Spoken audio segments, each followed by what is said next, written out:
Bonjour à tous. Continuons ensemble à aborder et à approfondir les notions qui concernent l'âme divine. Qu'est-ce que l'âme divine? Alors nous l'avons vu, l'âme animale, c'est celle qui vit à travers du corps de l'homme, qui s'empare du corps de l'homme et qui vit à travers ses actes, ses paroles, ses actions et ses pensées. Mais pas seulement, également ses ressentis, ses souhaits, ses pulsions. Cette âme animale, c'est celle qui va dicter sa vie quelque part, souvent chez l'homme, de manière naturelle. Depuis sa naissance, c'est l'âme instinctive, naturelle qui s'exprime. C'est elle qui lui donne la vie et elle qui crée les mouvements, ses attirances, ses aspirations. C'est elle qui s'exprime de manière naturelle. Et elle, ce qui l'intéresse, c'est son moi intérieur. Qu'est-ce que c'est le moi intérieur? En hébreu, nous appelons ça le ani. Le ani, c'est je, le je, le je, le je, le je. Un jour, une petite anecdote, il y a un juif qui a envoyé une lettre au rabbi de Lubavitch, une longue lettre.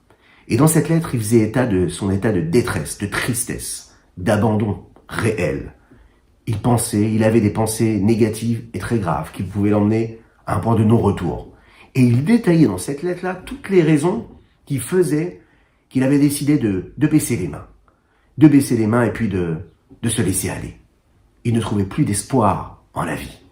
Et il détaillait à longueur de page toutes ces raisons-là. Le rabbi reçoit cette lettre et il lui renvoie une réponse. Et dans la réponse du rabbi, il n'y a aucune phrase. Il y a juste une seule chose.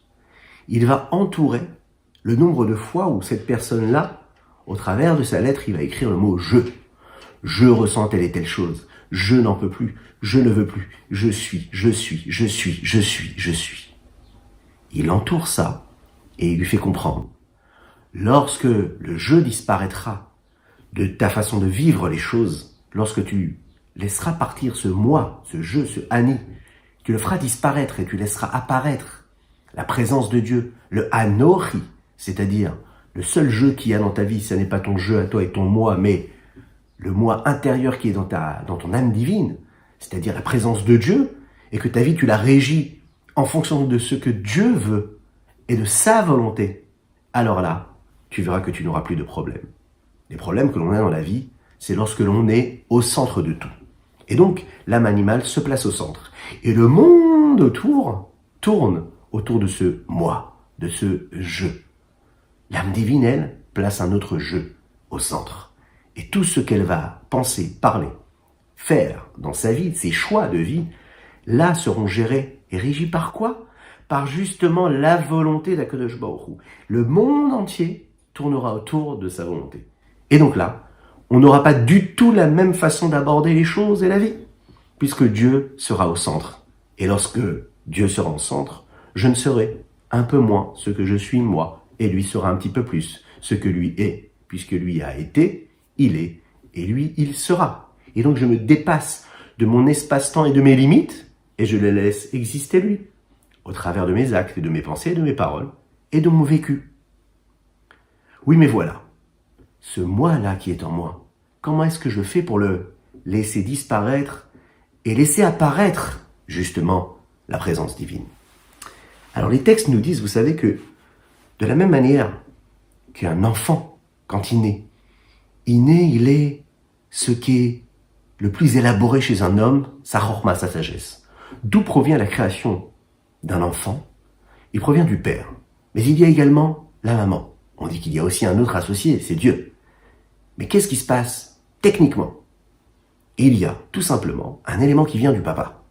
Et cet élément qui vient du papa, nos sages nous disent qu'il vient d'où? Il vient de la chorma, de la sagesse, de la partie la plus subtile, la plus raffinée d'un homme.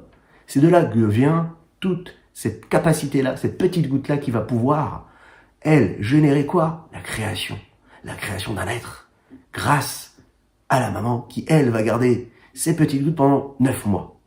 Et qui va faire quoi? Qui va lui donner tout ce qu'il aura besoin, qui va développer ce qu'il y avait où? Dans cette petite goutte-là.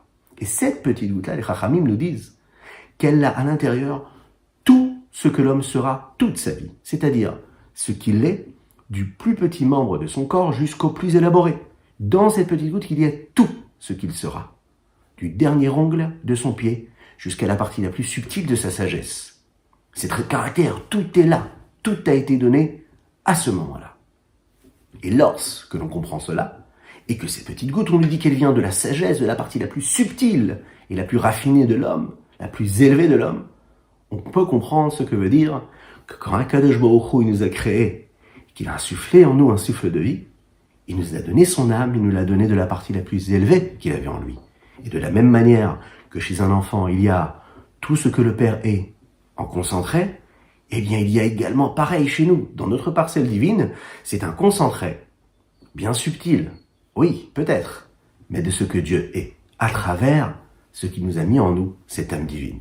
On raconte une histoire, vous savez, le Rav Aaron de Karlin, un très très très grand maître, qui était un élève du Maguide de Mezrich, qui lui-même était un élève du Baal Shem Tov, le saint Baal Shem Tov, le fondateur de la Chassidut globale, générale.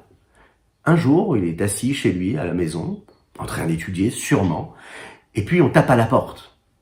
Il demande, mais qui est-ce? Qui est-ce qui tape? Et la personne répond, c'est moi. C'est moi, ok. Il dit, mais qui est-ce? Et la personne répond, c'est moi. Ok, parfait. Il décide de pas ouvrir. Ça n'est pas une réponse assez bien définie pour lui. Et continue son étude. La personne tape encore une fois. Il répond pas. Qui est-ce? C'est moi. Bon. Le Rabbi Aaron de Karlin, au bout d'un certain temps, il va voir ce qui se passe. Il ouvre la porte et dit, mais qui es-tu? Il dit, mais c'est moi. Tu ne te souviens pas? Je suis David. Mais qui David? David. Le fils de Moïse. Et qui était Moïse? Mais tu te souviens pas? On était ensemble sur les bancs d'études chez le Maguide de Mezrich. J'étais avec toi, on étudiait ensemble. Quoi, tu me reconnais pas? Et là, le Admour de Karlin, Rabbi Aaron de Karlin va lui répondre, écoute, si tout ce que nous avons étudié ensemble chez le Maguide de Mezrich, la seule chose que tu as retenue, c'est de répondre, c'est moi, c'est qu'il y a un souci dans notre étude. Il y a un souci. Puisque lorsque l'on étudie la Chassidut, on apprend justement à être un peu moins moi, et puis plus Dieu. Et si ta réponse est, quand je demande qui est-ce qui est à la porte et qui frappe, tu me réponds moi, c'est qu'il y a encore du travail.